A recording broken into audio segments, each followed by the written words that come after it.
തിയേറ്ററിൻ്റെ ഇരുട്ടറകളിൽ ഇന്നും നമ്മെ വിസ്മയിപ്പിച്ചുകൊണ്ടിരിക്കുന്ന ഓർമ്മകൾക്ക് കനലിൻ്റെ ചൂടാണ്.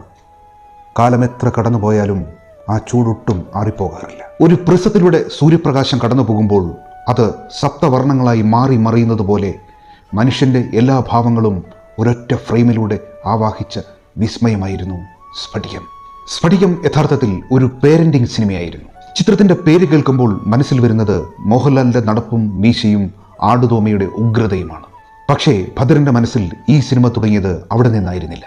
മകന്റെ കഴിവ് കാണാതെ മറ്റുള്ളവരുടെ മക്കളുമായി താരതമ്യം ചെയ്ത് സ്വന്തം മക്കളോട് സ്നേഹമുണ്ടെങ്കിലും ആ സ്നേഹം പ്രകടിപ്പിക്കാൻ അറിയാത്ത അച്ഛന്മാരിൽ നിന്നായിരുന്നു ഭദ്രൻ തുടങ്ങിയത്.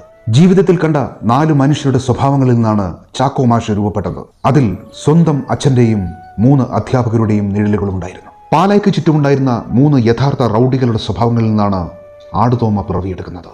അതിലൊരാൾക്ക് ഇരട്ടച്ചങ്കൻ എന്നായിരുന്നു വിളിപ്പേര്. മറ്റൊരാൾ അടിപിടിക്കിടെ ഉടുമുണ്ടഴിച്ച് എതിരാളിയുടെ തല പൊതിഞ്ഞടിക്കുന്ന സ്വഭാവക്കാരൻ. മൂന്നാമൻ ജീവിതത്തിന്റെ ഉച്ചിയിൽ നിന്ന് താഴേക്ക് വീണുപോയൊരാൾ. ഇവരുടെയെല്ലാം ആകത്തുകയായിരുന്നു ആടുതോമ. 3 വർഷമെടുത്താണ് ഭദ്രൻ തിരക്കഥ പൂർത്തിയാക്കിയത്. തുളസിയുടെ കഥാപാത്രത്തിലേക്ക് ആദ്യം പരിഗണിക്കപ്പെട്ടത് ശോഭനയായിരുന്നു. പക്ഷേ അവരുടെ വിദേശ പരിപാടികളുടെ തിരക്ക് കാരണം അത് നടക്കാതെ പോയി. അങ്ങനെയാണ് ആ വേഷം ഉർവശിയിലേക്ക് എത്തുന്നത്. തിരിഞ്ഞു നോക്കുമ്പോൾ അതിനേക്കാൾ നല്ല തീരുമാനം വേറെ ഇല്ലായിരുന്നു എന്ന് മനസ്സിലാവും. ചാക്കോ മാഷായി തിലകനെത്തിയതും അത്ര ലളിതമായിരുന്നില്ല. അതിനു മുമ്പ് ഇരുവരും തമ്മിൽ അഭിപ്രായ ഭിന്നതകളുണ്ടായിരുന്നു.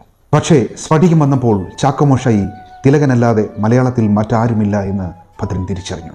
മലയാള സിനിമ കണ്ട ഏറ്റവും ശക്തമായ കഥാപാത്രങ്ങളിലൊന്നായിരുന്നു ചാക്കോ മാഷ്. SI കുറ്റിക്കാടൻ എന്ന കഥാപാത്രത്തിനായി ആദ്യം തീരുമാനിച്ചിരുന്നത് തമിഴ്നാടൻ നാസറയായിരുന്നു. അവസാന നിമിഷം അതും നടക്കാതെ പോയി. ആശങ്കയോടെ ഭദ്രൻ ഒരു ഹോട്ടലിന് മുന്നിൽ നിൽക്കുമ്പോൾ ഒരു ബുള്ളറ്റിൽ വന്നിറങ്ങിയ ഉയരമുള്ള ഒരാളെ ശ്രദ്ധയിൽപ്പെട്ടു. അങ്ങനെ അയാളെ അടുത്ത് വിളിച്ച് സിനിമയിൽ അഭിനയിക്കാൻ താല്പര്യമുണ്ടോ എന്ന് ചോദിച്ചു.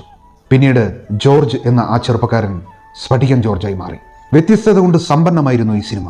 ഓരോ കഥാപാത്രത്തിനും പാലായിലും കാഞ്ഞിരപ്പള്ളിയിലുമുള്ള പാരമ്പര്യ പേരുകളാണ് ഉപയോഗിച്ചത്. കഥാപാത്രങ്ങളുടെ പേരുകൾ കൊണ്ട് തന്നെ വേറിട്ടു നിന്നു ഈ സിനിമ. Kuttikkadan, Manimala Vakkachan, Pookkoya, father Ottaplakkan, Jerry, Mary, Laila, അങ്ങനെ ഗംഭീര പേരുകളുടെ നിര തന്നെ ഇതിലുണ്ടായിരുന്നു.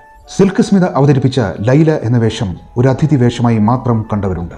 പക്ഷേ 90കളുടെ മധ്യത്തിൽ സിൽക്ക് സ്മിത എന്ന പേര് ഒരു പ്രതിഭാസമായിരുന്നു. ഒരു രംഗം ചെയ്യുന്നതിന് മുമ്പ് എന്താണ് നിങ്ങൾ എന്നിൽ നിന്ന് പ്രതീക്ഷിക്കുന്നത് എന്ന് അവർ തുറന്നു ചോദിക്കുമായിരുന്നു. സിനിമാ ലോകം അവരുടെ കഴിവിനെ പൂർണ്ണമായും ഉപയോഗിച്ചിരുന്നില്ല എന്ന് നമുക്ക് തോന്നിപ്പോകും. ആടുതോമ എന്ന പേരായിരുന്നു ഈ സിനിമയ്ക്ക് നിർമ്മാതാവ് ആദ്യം നിർദ്ദേശിച്ച പേര്.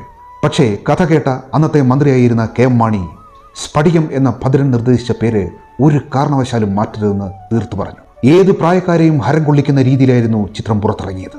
മോഹൻലാലും തിലകനും രാജൻ പിദേവും KPIC ലളിതയും സ്ഫടികം ജോർജും NF വർഗീസും എല്ലാം മത്സരിച്ചഭിനയിച്ച ഭദ്രന്റെ 150 മിനിറ്റുകളുള്ള സൂപ്പർ ഹിറ്റ് ചലച്ചിത്രം സ്ഫടികം.